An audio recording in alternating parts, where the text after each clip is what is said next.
Hello, Archie Dunlop here with Talking Astrology with Archie. In this brief video, I'm going to be looking at the week starting on Monday, June the 2nd, 2025. And I will begin with a preview of the week. I'll be looking at the main astrological events taking place, and I'll be briefly considering what these aspects and events might mean, but it is brief, and in my daily forecasts over the coming week I'll be going into much greater detail. And having done that preview, I think I'll be looking at the month of June in not in detail, but just a broad view about what the new month might be like, some of the main events to be looking out for, and finally, I'm going to be looking at the week from the perspective of the I Ching. And my I Ching reading will have 4 sections: general section, then money, then career and business, and finally relationships. So let's start off by looking at the main events this week. Here is a chart for the beginning of the week.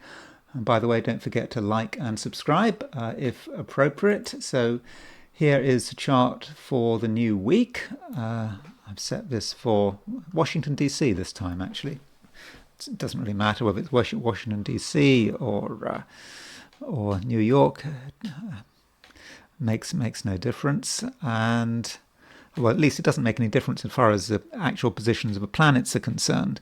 So the week starts with a quintile between the Sun and Saturn. So Sun, Saturn quintile. That says something about what we're coming into the week with. And I think many of us may feel that we're trying to really get ourselves together. That's what the Sun quintile Saturn is about. Quintile is about what we are trying to create. And with Sun quintile Saturn, many of us might feel that we're actually trying to create order.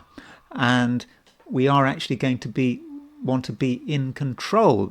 Tuesday we see a sesquiquadrate between Mercury and Pluto. Mercury is the mind, and Pluto, does want to be in control. So we will be taking our own ideas quite seriously, and we'll be hoping that we can get our ideas across. Of course, it does work both ways. And with the Sun quintile Saturn, Mercury quintile Pluto, it may not just be us trying to take control, but it could be other people. Maybe they'll be trying to control us. And so with Mercury quintile Pluto, think carefully about how you discuss things, how you argue things, and how other people are trying to be persuasive.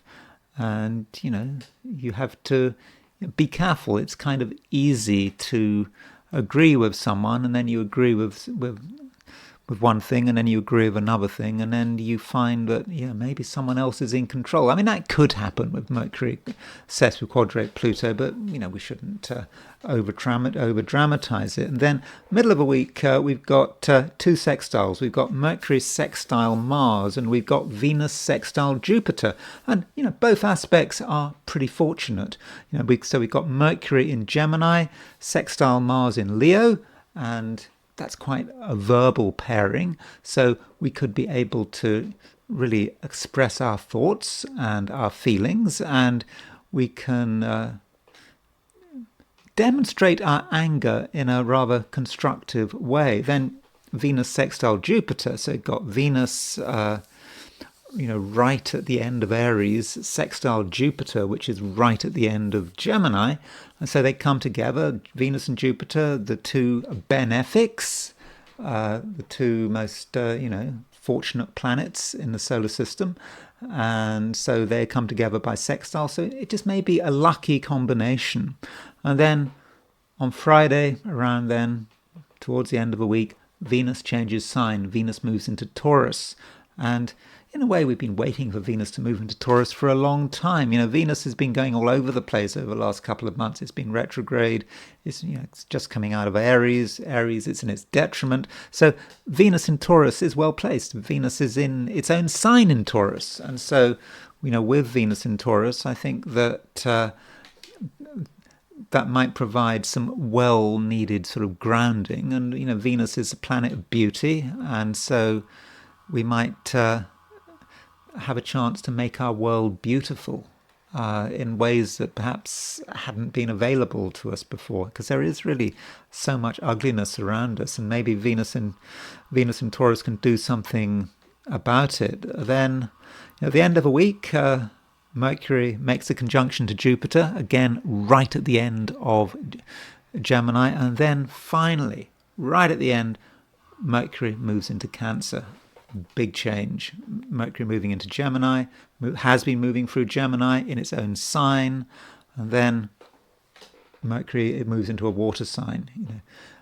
Cancer, it's a mute sign. It doesn't say so much in Cancer. And also we've got Jupiter getting ready to move into Cancer. So there is a big change here. We're suddenly seeing Cancer, two planets moving into water signs, moving into Cancer, although Jupiter doesn't actually move into Cancer until the 9th. So that's how the week ends, and that Mercury conjunct Jupiter right at the end of a week, that's a great conjunction. It's positive, it's optimistic, it's got a lot to say for itself, and that's something I will be talking about later in the week. And then there's the question of what is June going to be like overall? What are the things to be looking for? Well, we might start off by just looking at June in general. When is the moment when June happened? Well, June happened on Sunday. June started. Kind of depends where you are. So, for example, if you are in the United States, June starts. Well, let's take it as a political event. We think about Aries ingress, when the sun moves into Aries, and that's an astronomical event. But the months are kind of political and very human events. And so the moment that June starts may, in a way, categorize June. And it could actually be an events chart. So here is June as it occurs to the United States. And I've set it for Washington, D.C., because Washington, D.C. is, of course, the capital of the United States. And so, I think it is potentially significant that at that moment, Pluto is rising and Uranus is on the IC. And that just might say something about June. And as simple as that things aren't necessarily as stable as they seem to be. Of course, you've got Pluto rising, so it could be a month where there is the attempt to control things, but still Uranus on the IC, there are things happening that the government is not aware of or is only partly aware of, and the government makes assumptions, whether it's Trump, the federal government, they make assumptions about the way things are going to be, and they don't really turn out as expected. Now, this approach of taking the very beginning of the month as the start point, has some issues, because it's going to be broadly the same or very similar, wherever you do it. So let's say you take the beginning of June from, the viewpoint of any other country. Well, it's always happening at midnight. And so you're always going to get a midnight chart. So if we take the beginning of June from a perspective of London, okay, the moon will be in a different place, but you can still see that Uranus is on the IC. And okay, Pluto's not on the ascendant, but Uranus is on the IC. Or if we take it from the viewpoint of Kiev, the capital of Ukraine, again, Uranus is on the IC.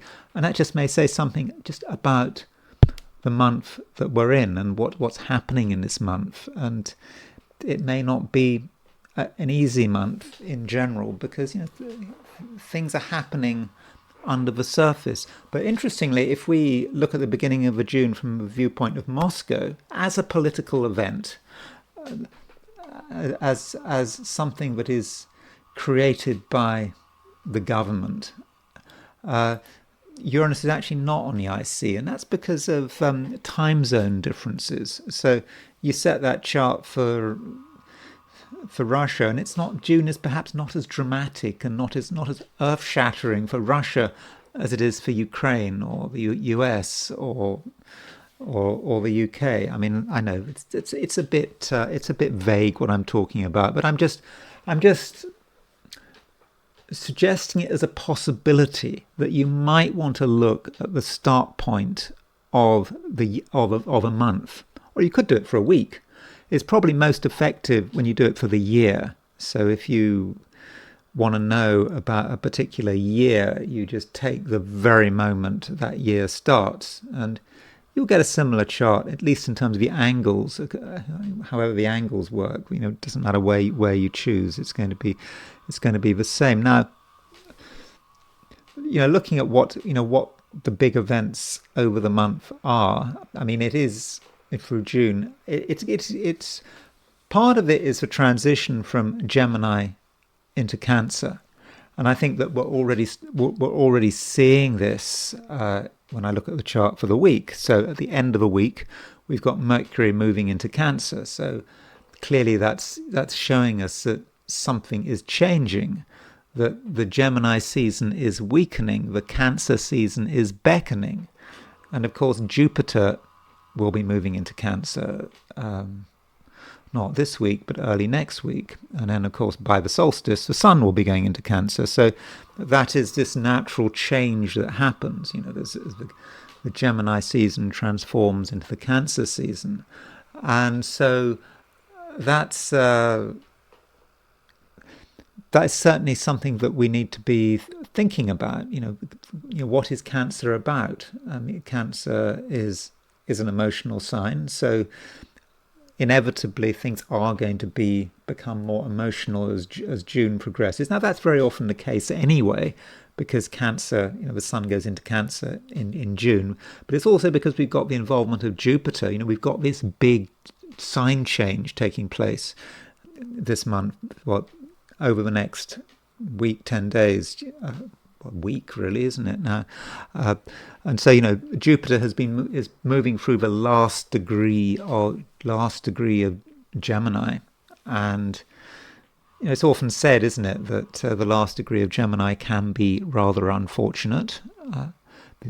Is that right? I mean, I'm not entirely convinced by that. Well, the last degree of any sign, I'm not entirely convinced, and it depends who you are. I mean, think Emmanuel Macron. He has got he's got a Sun Mercury conjunction, hasn't he, in the last degree of Sagittarius. So Jupiter's going to be opposition Macron's Sun and Mercury over the next week, and that could represent exaggerated behavior by Emmanuel Macron, and who knows what he's doing behind the scenes. I kind of get the impression that Macron is pretty obsessed about Ukraine, and so who knows what he's going to be doing behind closed doors, what he's going to be ordering, what he's going to be suggesting. And so for many of us in that last Jupiter in that last degree, there could be a hurry to sort something out as Jupiter as Jupiter gets ready to move into the new sign.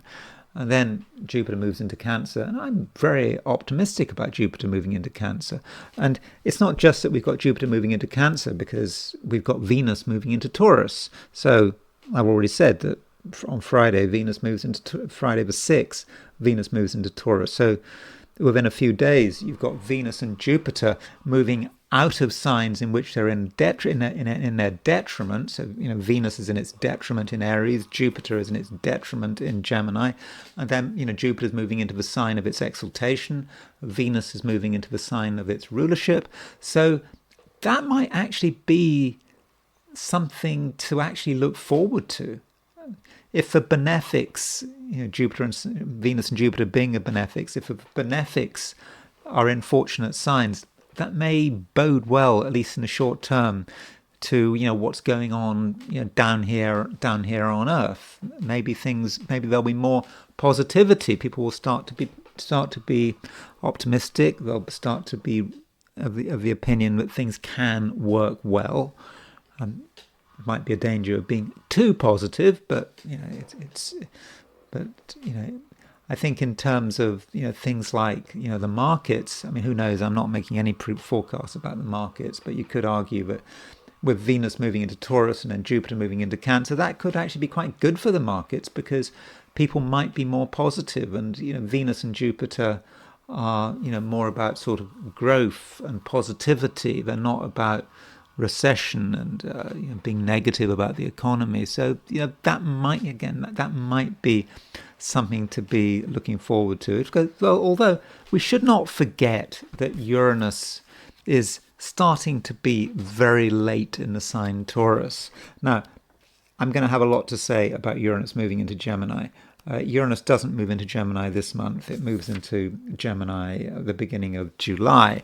But we should be ready for Uranus moving into Gemini because there is an association between Uranus moving into Gemini and the United States being at war, and it needn't happen right now, but there is this correlation, isn't there? Because the last times Uranus was in Gemini, whether it's the Revolutionary War, the Civil War, the Second World War, Uranus was in Gemini, and the last three big wars that the United States was involved in, and here we have Uranus getting ready to go into Gemini, and so I think that Trump has to be careful, and of course we'll be looking at Trump though, because in a couple of weeks it'll be his birthday, so I think I'll be sort of looking at his solar return and looking at the main events in Trump's life. So those are a few thoughts about early June. So those sign changes do matter. I mean, Mars actually moves out of Leo on, I think it's the 17th, 16th, 17th of June. So middle of a month, Mars moves out of Leo, moves into Virgo. And that's in itself quite a big event. Now, Mars has been in Leo on and off since November, hasn't it? Since the presidential election. So Mars finally moving into Virgo. That's a big change. That's Mars in Leo is less about the ego, and it's more about ourselves. It's not more about the ego, and so it's less about the ego. Mars in Leo, Mars in Virgo. You have to actually start to deal with the details, put a lot of effort into making sure that everything is sorted out. Now, one thing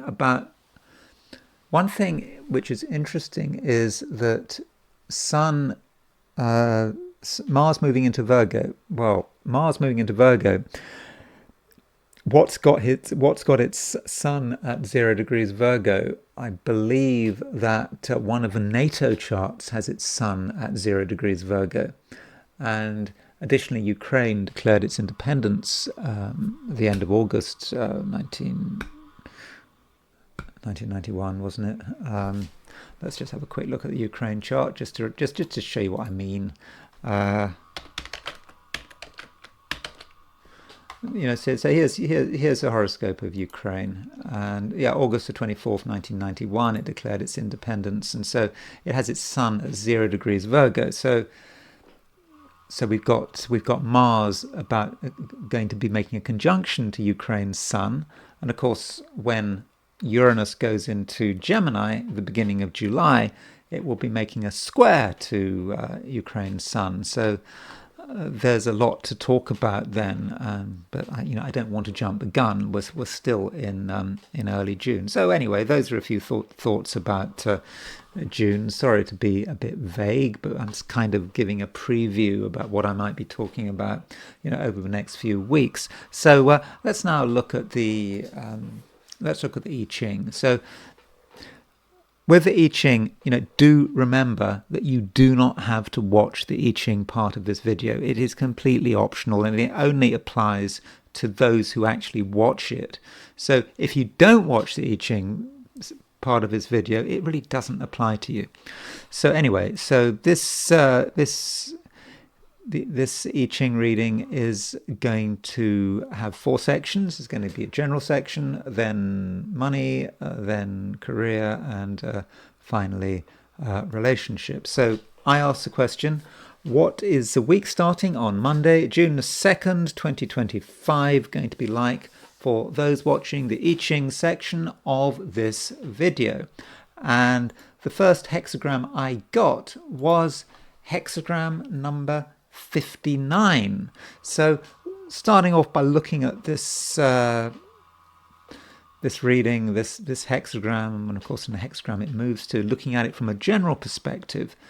Dispersion is talking about rain, it's talking about floods, and it's about things getting washed away. And it can be a time of apparent instability where things can get really sort of turned upside down. We don't know what's going on. It's like being, I don't know, stuck in a washing machine, or you think of a power washer just blasting everything away, and imagine you're a leaf being blasted by a power washer. You just get thrown left, right, and centre. You don't know where you don't know where you're going, what's happening, and so that might be the experience of dispersion, and it can be very difficult to hold on. I mean, maybe even pointless to hold on. Though the bottom line does move, and with the bottom line moving, there is an indication that help is at hand. The image given is of a strong horse. So if you have a strong horse, maybe that can get you through the most difficult of circumstances. If there is a storm and it's flooding and you're getting blown everywhere, the horse will take you through and will take you through to safety. But to what extent is that safety going to be real? Because we've got the third line moves. And the third line is really about real dispersion, getting swept away, dissolving. And at first that might sound not great. We don't want to get swept away by the floods, do we? We don't want to get blown away by the storms. But the I Ching is saying, oh, that's fine, no problem. It's okay. There's no misfortune here. It's almost like something has to go. We have to let go of something. We've been holding on to it very tightly, and we have to give up on it. And there's no blame here. It's just something that has to be done. And so dispersion may just be about washing away the past and just preparing for the future. And even if we feel we're getting washed out to sea, I mean, obviously not literally washed out to sea, even if we're being blown around everywhere, it's not necessarily such a problem.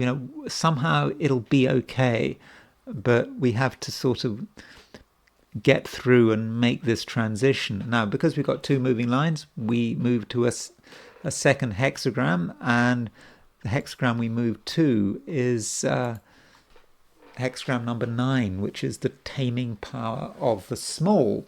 And so with the taming power of the small, it's important that we get some perspective. So a lot of things get washed away. We lose touch with a lot of things, but we shouldn't let it worry us, and maybe we need to perhaps start again.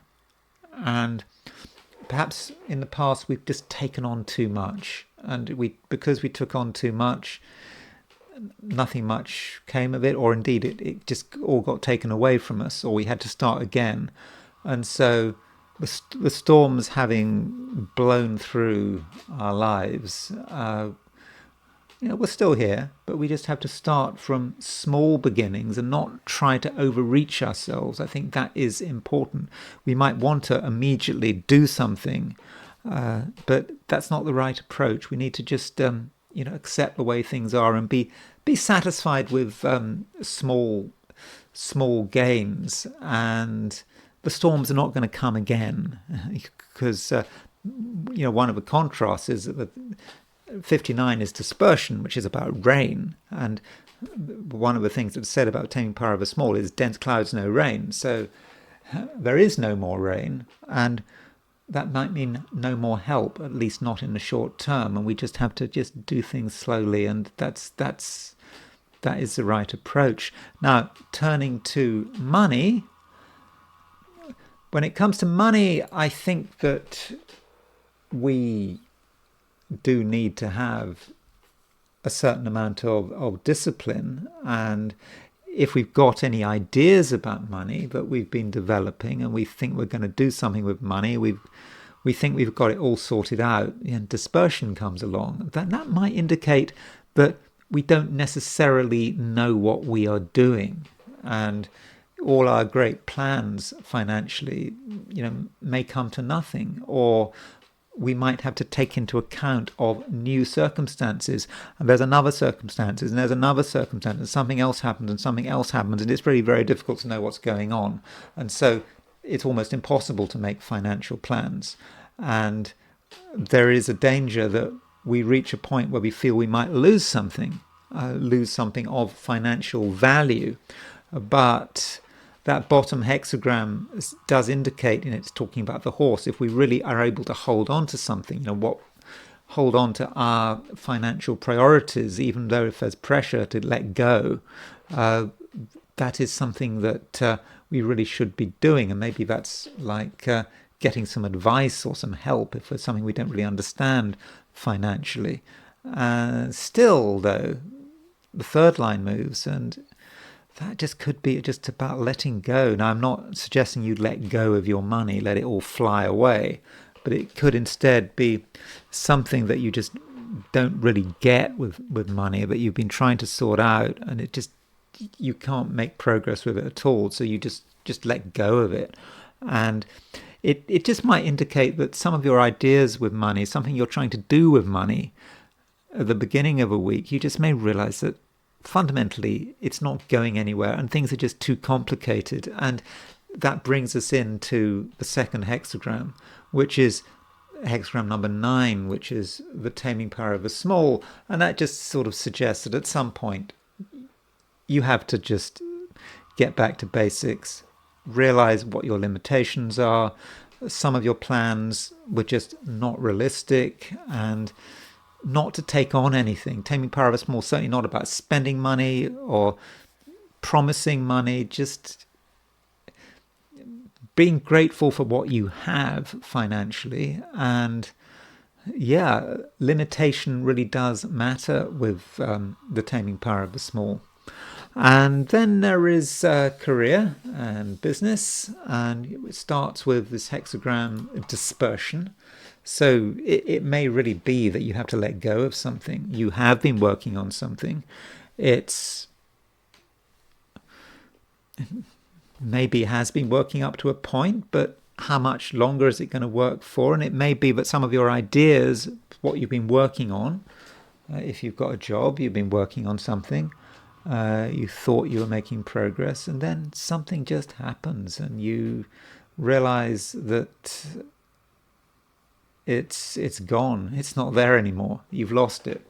Doesn't mean to say there's going to be a disaster, but you have to perhaps accept that the situation was sort of more complicated than you'd realized. Now, help is at hand. Bottom line moves. So maybe someone will help you out. Something you trust will help you out. It's about the symbol is of a strong horse that gets you out of trouble. Now, the strong horse could be your own reputation. It could be your knowledge. It could be your experience, and so that can get you through.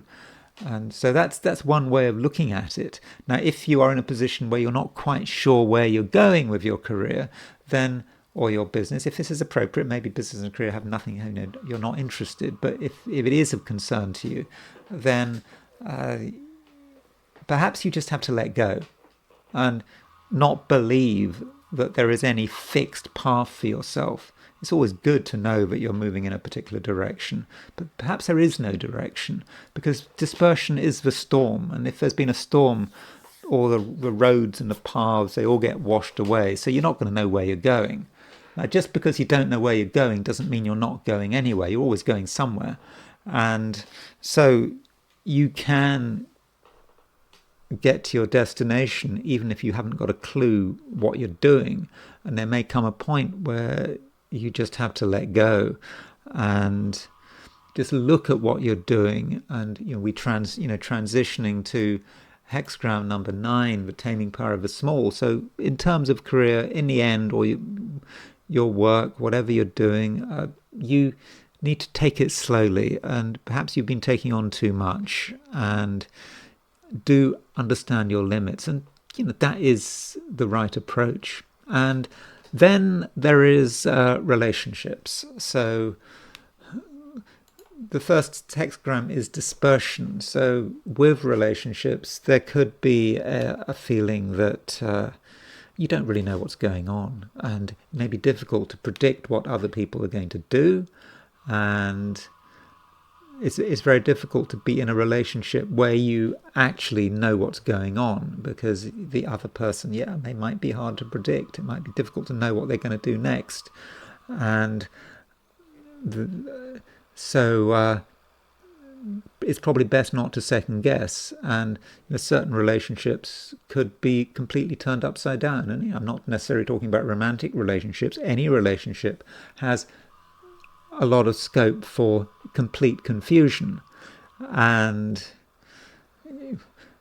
it may be that you have to distance yourself from someone simply because you don't understand what's going on. You don't understand what they're doing. You don't understand who you're dealing with. So a bit of distance might actually be necessary. But I don't think you should be afraid of any relationship. The third line does talk about being swept away. Now, I'm not suggesting that you be swept away or by another person's personality, but it suggests instead that you just have to just accept people as they are. And some people are very confusing, and not worry too much. Don't have any fear of other people, but don't at the same time be tied to them. And then you move to the taming power of the small. And so in the end, by the end of a week, don't have big expectations. People have their limits. You have their limits. And don't overthink the matter. Just be satisfied with things as they are, and don't try to move a relationship too quickly. I mean, if things seem unsatisfactory, well, just accept it and don't bother people. Just accept things as they are. And if you try to bother someone or you try to change a relationship, well, it's not really going to work out. But I don't think there's anything much to worry about here. So that's all I've got to say about this week. Sorry, this video is rather brief and perhaps a little bit inconclusive, but I don't think that in terms of the astrology and the I Ching that it's an especially exciting week. I think it's good that Venus is moving into Taurus. That's certainly something to look forward to.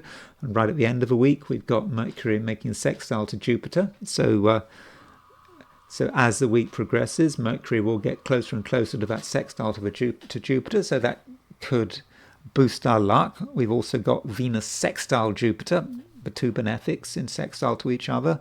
I think it's sort of around the middle of the week, around Thursday. So it is probably going to be an okay week for most of us, but don't really expect fireworks. It's not that kind of week. And that's a good thing. Do we need surprises? Do we need shocks? I don't think we do. So anyway, thank you very much for watching. If you enjoyed this video, I'd be very grateful if you were to like it. If you're not subscribed, I'd be super grateful if you were to subscribe. If you want to buy me a coffee, there's a link in the description, and I will talk to you again very soon.